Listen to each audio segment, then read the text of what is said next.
75वें गणतंत्र दिवस के अवसर पर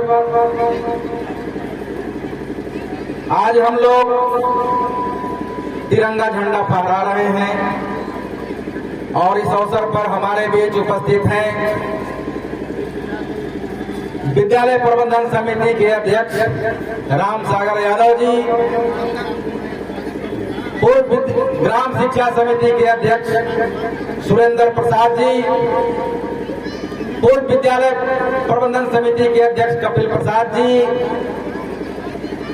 राजेश जी, बंधु जी, भोला जी, मुखलाल जी, दशरथ राम जी, विश्वास जी, हमारे इस चिन्या प्रखंड के झारखंड मुक्ति मोर्चा के प्रखंड अध्यक्ष हमारे शिष्य अरविंद जी, मीडिया के साथीगण, हमारे विद्यालय के प्राचार्य समीर राज जी और इनके हम सभी लोग सहयोगी शिक्षक, हम तमाम बंधुओं का, हमारे सभी बच्चों और बच्चियों का, हम तमाम लोगों का हार्दिक हार्दिक स्वागत करते हैं। पहले दो चार बात थोड़ा ज्ञान की बात कर लें। आज हम लोग 26 जनवरी को ही आखिर यह झंडा क्यों फहराते हैं, दूसरा दिन क्यों नहीं चुना गया? आखिर ऐसी कौन सी बात रही होगी कि 26 जनवरी ही झंडा फहराने का दिन रखा गया?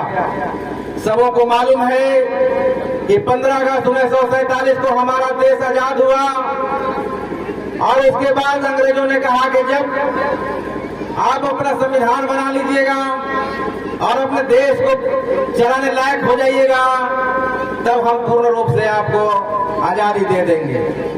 आजादी तो हम लोग 26 जनवरी 1929 को ही रावी नदी के तट पर लाहौर में स्वाधीनता की घोषणा कर दिए थे। भारतीय राष्ट्रीय कांग्रेस ने यह घोषणा कर दिया था कि अंग्रेज यहाँ रहे या इंग्लैंड में रहे, हम लोग स्वाधीन हो गए, माने या ना माने हम लोग स्वाधीन हो गए। और प्रति वर्ष 26 जनवरी को स्वाधीनता दिवस मनाया जाने लगा। और सबों को पता है कि हमारा संविधान बनने में 2 वर्ष 11 महीना 18 दिन लगा और 26 जनवरी 1949 को ही संविधान बन करके तैयार हो गया। हम उस दिन भी लागू कर सकते थे, लेकिन यह विद्वत मंडली ने, संविधान जिनके निर्माताओं ने यह निर्णय लिया गया कि आखिर 26 नवंबर हो गया है और प्रति वर्ष हम लोग 26 जनवरी को स्वाधीनता दिवस मनाते ही हैं, तो ऐसा होगा कि हम लोगों को 26 जनवरी को भी मनाना पड़ेगा और 26 नवंबर को भी मनाना पड़ेगा। हम लोग भी जानते हैं कि घर में अगर ऐसा कोई समय आता है, जैसे अगर बेटा का जन्मदिन है और उसी के आसपास उसकी शादी की तिथि तय करनी हो, तो हम लोग चाहते हैं कि जन्मदिन के ही समय उसका तिथि भी तय हो जाए। तो लोगों ने निर्णय लिया और 26 जनवरी 1950 को यह राष्ट्रीय गणतंत्र हम हो गए और उसी दिन से हम लोग यह गणतंत्र दिवस मनाने लगे और उसी दिन से हम लोग स्वतंत्र हो गए।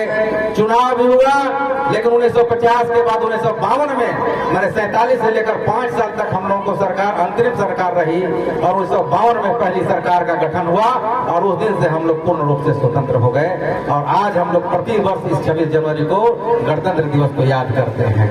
ये रही कुछ ज्ञान की बातें। अब हम बात करना चाहेंगे कि जितने लोगों का हमने नाम लिया है और जितने लोगों का नाम नहीं लिया है, सभी लोग हमारे दिल में बसते हैं और हम सबों का फिर से एक बार हार्दिक स्वागत करते हुए कुछ बात कह रहे हैं।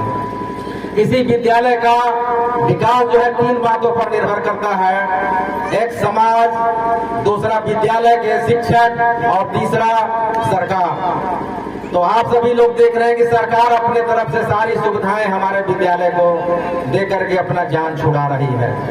शिक्षकों की संख्या भी हमारे यहाँ 24 हो गया और बिल्डिंग देख रहे हैं कि बन करके तैयार है। उसमें जाने का हम लोग कब चल जाएंगे? 2, 4, 8 दिन 10 दिन में जैसे ही ठेकेदार का NOC होगा, हम लोग उस विद्यालय में चले जाएंगे। लेकिन एक ही बाकी रह रहा है, इसको दोषारोपण नहीं मानेंगे, समाज अपनी भूमिका निभाए। और हम जिनका नाम लिए हैं उन सबों से मेरा विशेष आग्रह होगा कि आप सभी लोग विद्यालय में आना कम कर दिए हैं और हम देख रहे हैं कि कुछ दिनों से आप विद्यालय की ओर जो मुख है, आप मुख को मोड़ रहे हैं। स्पष्ट रूप से मैं आपके बीच कहना चाह रहा हूँ, हमारे बीच आज नहीं है मुखिया जी रामवृक्ष यादव जी। वे घूमते फिरते हमेशा इस विद्यालय में आते थे, आज नहीं है, हम उनका नमन करते हैं। तो हम चाहेंगे कि आप सभी लोग इस विद्यालय को चहुमुखी विकास करने के लिए, क्योंकि आज आप याद कीजिए इस गणतंत्र दिवस के अवसर पर कि क्या स्थिति चिनिया के थी और आज हम लोग कितना डेवलप कर गए हैं।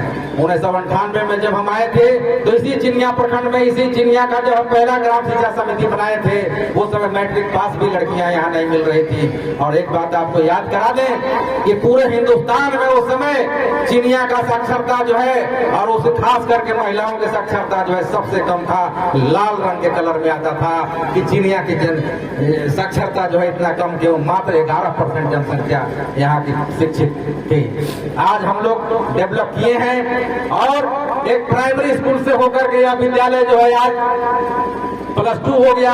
प्रखंड का इकलौता प्रखंड स्कूल है। आज हमारे की लड़कियां पढ़ करके ग्रेजुएट हो रही हैं और उनको बहुत सारी सुविधाएं प्राप्त हो गई हैं। तो हमारा आग्रह होगा, और खास करके आज इस परिसर में उपस्थित हैं झारखंड मुक्ति मोर्चा के अध्यक्ष हमारे शिष्य अरविंद यादव जी। हम चाहेंगे कि अपने कार्यकाल में कोई ऐसा काम करें कि उनका नाम भी अमर हो जाए और इस विद्यालय का भाग्य ही बदल जाए। हम इन्हीं चंद शब्दों के साथ अपनी वाणी को विराम देना चाहेंगे, बहुत ज्यादा समय नहीं लेना चाह रहे हैं। जय हिंद, जय भारत और जय चिनिया की जनता। जय हिंद।